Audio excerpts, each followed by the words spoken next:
Hello guys, samahan niyo po akong pupunta ng Cebu para sa aming RMP seminar. Dito kami nakastay sa Cebu Business Hotel.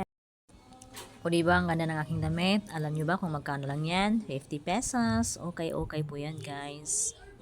Diba, ang ganda. So ayan, start na po yung aming seminar about RMP or Risk Management Plan and TB Advocacy. So ayan, makinig po tayo guys.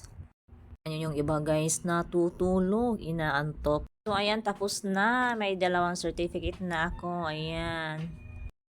At siyempre, dahil tapos na po yung seminar, so ayan, gagala muna kami guys. Kasama ko itong dalawang to.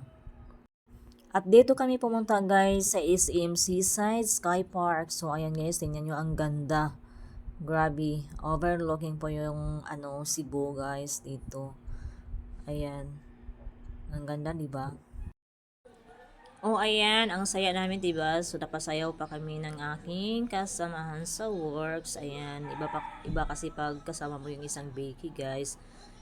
Nai-enjoy mo talaga yung sarili mo. Ayan, madadala ka sa kanya kung ano gagawin niya, napapasunod ka. So ayan,